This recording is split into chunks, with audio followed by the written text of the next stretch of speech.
গতকালকে supplementary voter তালিকা প্রকাশিত হওয়ার কথা থাকলেও সেই তালিকা কিন্তু প্রকাশিত করেনি নির্বাচন কমিশন।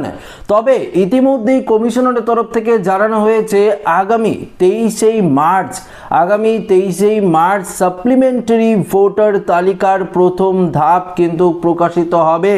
তবে এই মুহূর্তে নির্বাচন কমিশনের তরফ থেকে সাপ্লিমেন্টারি ভোটার তালিকাকে নিয়ে 4টি নতুন নিয়মও কিন্তু ঘোষণা করা হয়েছে, যা আজকের এই ভিডিওতে আপনাদেরকে এই বিষয়ে একদম বিস্তারিতভাবে জানিয়ে দেব। তো আশা রাখবো ভিডিওটিতে আপনারা প্রত্যেকেই প্রথম থেকে শেষ পর্যন্ত সঙ্গে থাকবেন এবং নতুন হয়ে থাকলে চ্যানেলটিকে সাবস্ক্রাইব করে পাশে দেওয়া বেল আইকনটিকেও প্রেস করে অল নোটিফিকেশনটিকে বাজিয়ে দেবেন। দেখুন বন্ধুরা, গতকালকে সাপ্লিমেন্টারি তালিকার প্রথম ধাপ কিন্তু প্রকাশিত হওয়ার কথা ছিল। আমি ভিডিওর মাধ্যমে আপনাদেরকে জানিয়ে দিয়েছিলাম যে হঠাৎ করেই নির্বাচন কমিশনের তরফ থেকে সাপ্লিমেন্টারি ভোটার তালিকা প্রকাশিত করা হবে না, এমনটা কিন্তু বলা হয়েছিল। কেননা সামনেই ঈদ রয়েছিল, অর্থাৎ যেহেতু ঈদ, সেই ঈদের জন্যই কিন্তু এই সাপ্লিমেন্টারি ভোটার তালিকাটাই বন্ধ রাখা হয়েছে, যা 23 মার্চ সোমবার দিন কিন্তু প্রকাশিত করা হবে।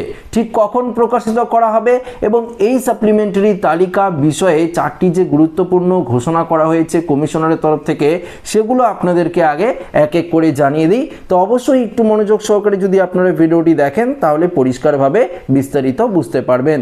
দেখুন, আর অপেক্ষা নয়, আগামী সোমবার 23 মার্চ এসআইআর এর অর্থাৎ বিবেচনাধীন ভোটারদের নিষ্পত্তির পর প্রথম অতিরিক্ত তালিকা প্রকাশ করতে চলেছে নির্বাচন কমিশন। তার ঠিক এক মাস পর অর্থাৎ 23 এপ্রিল রাজ্যের প্রথম দফার ভোট। আগামী সপ্তাহের শুক্রবার দ্বিতীয় অতিরিক্ত তালিকা প্রকাশিত হওয়ার সম্ভাবনাও কিন্তু রয়েছে। প্রতি শুক্রবারই এভাবে অতিরিক্ত তালিকা প্রকাশিত হতে পারে বলে ইঙ্গিত রাজ্যের নির্বাচন কমিশনারের। কমিশন সূত্রে খবর, বিচারাধীন কম বেশি 60 লক্ষ ভোটারের মধ্যে ইতিমধ্যেই 27,23,000 জনের নাম নিষ্পত্তি কিন্তু হয়ে গেছে। তো আপনারা মনের মধ্যে একটা সংখ্যা ছিল, অর্থাৎ আপনার মনের মধ্যে ধরুন একটা সংখ্যা ছিল যে কত লক্ষ ভোটারের নাম নিষ্পত্তি হলো। তবে ইতিমধ্যেই কমিশন সূত্রে আপডেট 27,23,000 ভোটারের কিন্তু নিষ্পত্তি হয়েছে, তাদের নাম অতিরিক্ত ভোটার তালিকা হিসাবে প্রকাশিত হবে। এছাড়াও আরও এক গুরুত্বপূর্ণ পদক্ষেপ করেছে নির্বাচন কমিশন। অতিরিক্ত ভোটার তালিকায় নাম না থাকলে আবেদনের জন্য নতুন একটি ট্রাইব্যুনাল কিন্তু গঠন করা হয়েছে। সেখানে আবেদনও কিন্তু জানানো যাবে। সেই আবেদন খতিয়ে দেখবেন বিচারপতিরা। ধরুন এই সাপ্লিমেন্টারি তালিকায় আপনার নাম নেই বা আপনার নাম বাতিল হয়ে গেল, আপনারা বিশেষ ট্রাইব্যুনালে আবেদন করতে পারবেন, যেটা আপনাদেরকে বারবার বলেছিলাম। এই বিশেষ ট্রাইব্যুনালে আপনার যে আবেদন করার পর সমস্ত কিছু খতিয়ে দেখবে বিচারপতিরা। এখানে কি বলেছে, অনলাইন অফলাইন দুটি উপায়ে আপনারা ট্রাইব্যুনালে আবেদন করে কিন্তু জানাতে পারেন। এছাড়া ইসিআই নেট মোবাইল অ্যাপ বা কমিশনারের অফিসিয়াল ওয়েবসাইটে গিয়েও আপনারা অনলাইনে আবেদন জানাতে পারেন। জেলা শাসক, অতিরিক্ত জেলা শাসক এবং মহকুমার শাসকের কাছেও অফলাইনে আবেদন কিন্তু আপনারা জমা করতে পারেন। দেখুন, সূত্রের খবর 23 জেলার জন্য 9 জন প্রাক্তন বিচারপতিকে নিয়ে ট্রাইব্যুনাল গঠিত হয়েছে। এই ট্রাইব্যুনালে রয়েছেন কলকাতা হাইকোর্টের প্রাক্তন বিচারপতি টি.এস. শিবজ্ঞা নমন এবং প্রাক্তন বিচারপতি বিশ্বজিৎ বসু, রঞ্জিত কুমার বাগ, সমাপ্তি চট্টোপাধ্যায় সহ 19 জন বিচারপতি। কারো নাম যদি অতিরিক্ত ভোটার তালিকায় না তোলা হয় বা কেটে দেওয়া হয়, তবে সেই সিদ্ধান্তের বিরুদ্ধেও আপিল করা যাবে এই বিশেষ ট্রাইব্যুনালে। সাপ্লিমেন্টারি ভোটার তালিকা প্রকাশের পরই কিন্তু আবেদন করা যাবে, এটা কমিশনারের তরফ থেকে জানিয়ে দেওয়া হয়েছে।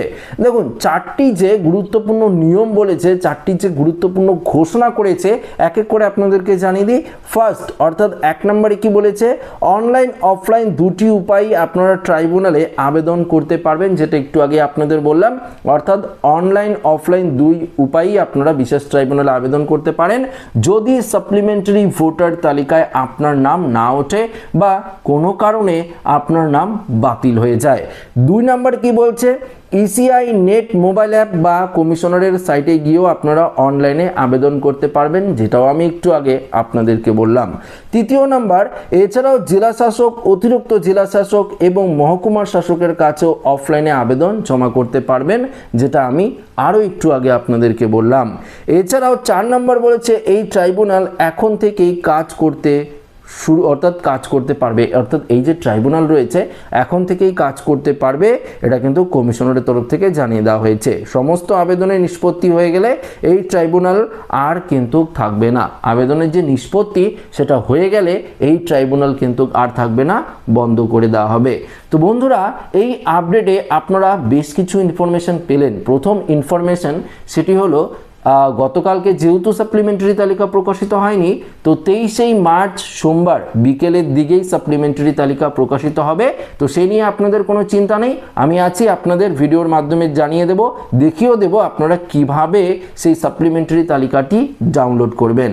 পরবর্তীতে সাপ্লিমেন্টারি ভোটার তালিকায় আপনার নাম নেই বা আপনার নাম বাদ গেল কোনো কিছু কারণে, সেক্ষেত্রে আপনারা বিশেষ ট্রাইব্যুনালে অফলাইন অনলাইন দুইভাবেই কিন্তু আবেদন জানাতে পারেন।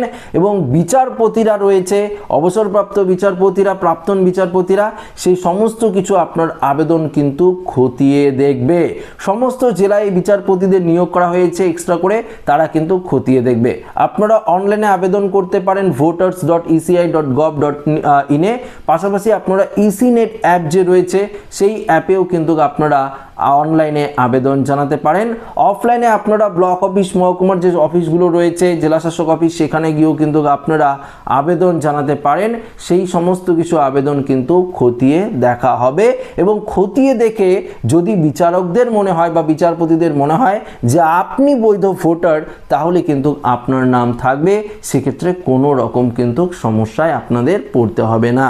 তো আন্ডার অ্যাডজুডিকেশন ভোটারদের নিয়ে এই মুহূর্তে যে কমিশনারের তরফ থেকে আপডেটটি দেওয়া হয়েছে সেটা আপনাদের সামনে তুলে ধরলাম। তো আশা রাখবো ভিডিওটি প্রত্যেকেরই ভালো লেগেছে। ভিডিওটি ভালো লাগলে লাইক করবেন, বন্ধুদের সাথে শেয়ার করবেন, নতুন হয়ে থাকলে চ্যানেলটিকে সাবস্ক্রাইব করে আমাদের সঙ্গে জুড়ে থাকবেন। ধন্যবাদ।